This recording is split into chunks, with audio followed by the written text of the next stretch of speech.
champion is now also the WBC heavyweight champion. A 7th-round TKO of Deontay Wilder here at the MGM Grand Garden Arena in Las Vegas. I'm Stan Verrett along with Mark Kriegel and former pound-for-pound champion Andre Ward.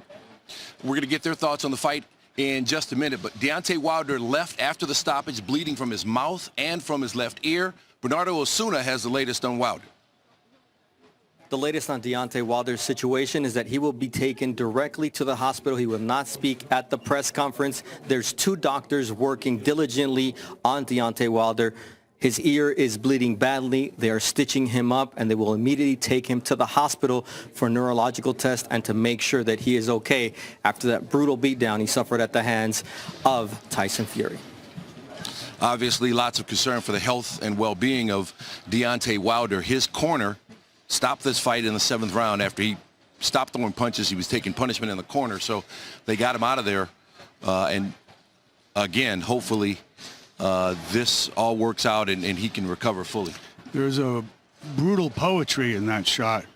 You know, you live by the punch. That's also what happens, as you know full well, champ. Yeah, I've seen this movie so many times in my 25 years in this sport. And it's not just, these types of things can happen to anybody. But they happen oftentimes to guys who exclusively depend on one thing. And we know what that is for Deontay Wilder, and that's power. He's building his whole reputation. His whole foundation is built on fear. When you have that kind of reputation and you have all these knockouts, sometimes your team can become enamored with you. Instead of challenging you and saying, son, you may fire me, but I'm going to point out every flaw you have, because one day we're going to face a guy who's not going to follow the script. Tonight, Tyson Fury didn't follow the script. And oftentimes, again, for a puncher, the fall is abrupt. And we saw that tonight. And I don't believe that Deontay Wilder is going to exercise that rematch clause in the next 30 days. His pride will tell him to, but I don't think he will, and I don't think he should.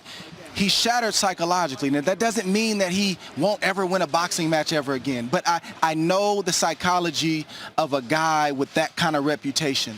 When it's taken from you, he could have justified it. I'm talking Wilder could have justified getting hit with a big shot and said, oh, he caught me cold. Right. You got beat up, you got outclassed, and you got stopped on your feet. Your team, the ones who are your biggest cheerleaders, the ones who, you know, are calling out all the good in you, they thought enough of you to throw in that towel. Not just any team member, but one who had a career in the sport of boxing, has been knocked out before. He knew what Wilder was going through, and he saved him from getting knocked out cold. I think one of the things you're saying here, and something, again, you know full well from Kovalev, the fall is steeper for a bully. Yeah.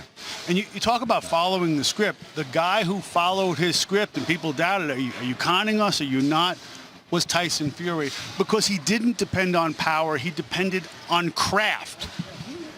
He executed his game plan. Yeah. He knew exactly what he was doing, when he was going to do it, and why. He had a sense of purpose with everything he went through this entire camp. And Tyson Fury now, the lineal heavyweight champion, is also the WBC heavyweight champion. So we'll see if he'll try to unite those belts with Anthony Joshua, because Dre says looks like there's not going to be a rematch. Can I say one more thing? Absolutely. I just want to give Deontay Wilder some credit tonight, because he didn't quit. He wanted to go out on the shield. His eardrum was bleeding, and it looks like it was ruptured. The left side of his jaw was swollen. It could be fractured or broken. I'm not sure. He didn't look for a way out when he could have. He stood up. The corner stopped it. He didn't stop it. So I just want to take my hat off to him and say kudos for that. I hope he physically recovers, but he did a good job in terms of showing his heart tonight. One of the big questions we had going into this fight was, how would the trainer change work for Tyson Fury? He left Ben Davison, who had been his close friend, had been his trainer, leading him during his career up to this point. But in December, he made the switch to Sugar Hill Stewart, the nephew of the great Emmanuel Stewart, and it worked out perfectly. I don't think that Tyson Fury could have gotten here without Ben Davison. Wow. Ben Davison was crucial, instrumental in having him come back and having him regain his sanity and his training habits and make certain fundamental decisions about himself that he needed to train. But the decision to go back to Sugar Hill Stewart, back to the Kronk style, the fundamental style, also is Andy Lee's. He asked his cousin Andy Lee, former WBO middleweight champion, what do you think I do now? Go to Sugar Hill. He's the closest thing to Emmanuel Stewart there is. And you made this point, it was like listening to Emmanuel in the ring. I could hear Emmanuel Stewart in Sugar Hill at certain points in that fight in the corner where he said, man, you're doing what you're supposed to be doing. You see the results. Step to him. You're too far out. He was giving him certain instructions, and then he gave the famous Emmanuel Stewart line, then we can go home. Right. Emmanuel Stewart would always say that to his heavy man, do this and do that, then we go home. Well, he was right tonight. Nothing fancy, just devastating. Right, they were confident and focused. They said what their game plan was. We wondered if there was some gamesmanship in that, but then Tyson Fury came out with the game plan he said he would execute and executed it flawlessly. Yeah. 7th round TKO, and now he's the WBC champion. We wait to see what's next, whether there's a rematch or a unification bout with Anthony Joshua, his fellow Briton. But for now, the celebration is on for the thousands of British fans who made the trip to see the Gypsy King.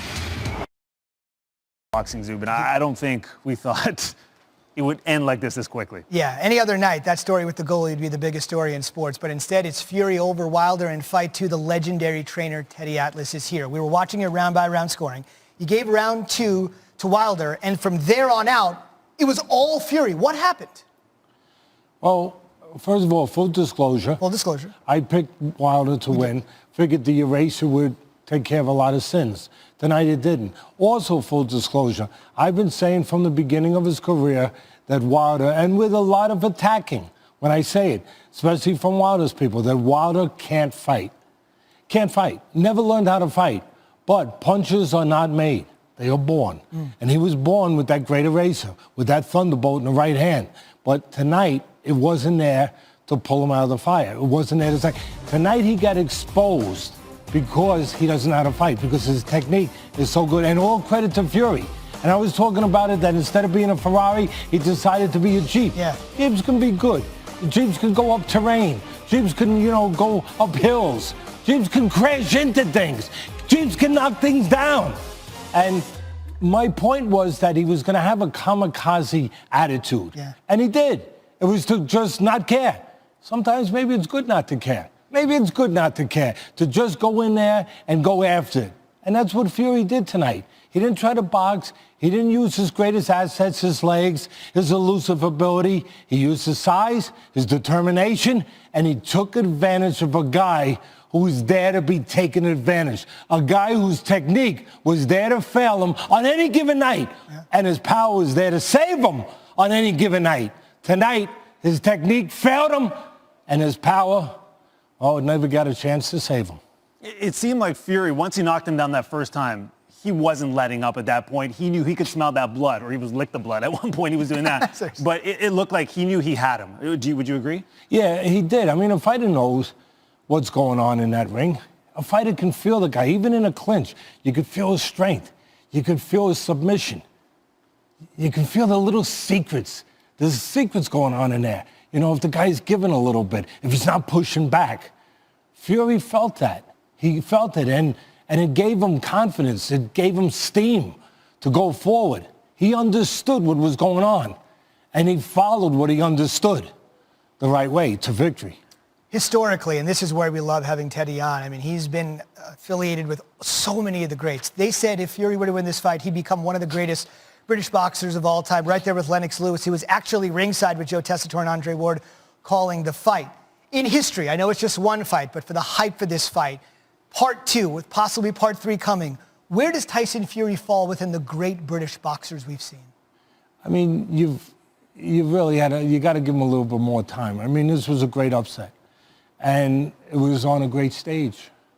I mean, the promotion for this fight was unheard of. I mean, it was Super Bowl ads. I mean, so everybody was watching this fight, so it's going to get all the attention, and the attention that it deserved and that Fury deserved.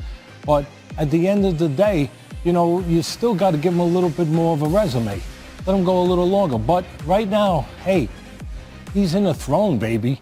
He picked the right set to come out in. Yeah. Sitting on that throne. He's the king, baby. He's on the throne, baby. But don't forget, there's a guy over in London. Yeah? His name is Joshua. Yeah. I know everyone's going to talk about bringing this back. Sure. But can you imagine how big that fight's going to be? Oh, my goodness. Let me just tell you something. Oh, yeah? Joshua was putting 90,000 fannies in his seat in Wembley when he was fighting doormen from the King's Arm restaurant. Yeah, Tomato cans. yeah. The guys were serving hamburgers, good hamburgers. Yeah. And they put mayonnaise on them over there. That's the only bad thing. But can you imagine? They'd have to build another stadium to put Joshua and Fury Together. Oh. I mean, that's the fight they're going to be talking about. As much as people, around here are going to want to talk about a third. Trilogy. I get it. But they're going to talk about that. And you know what speaks at the end of the day? Money. That's true. It's always. Money.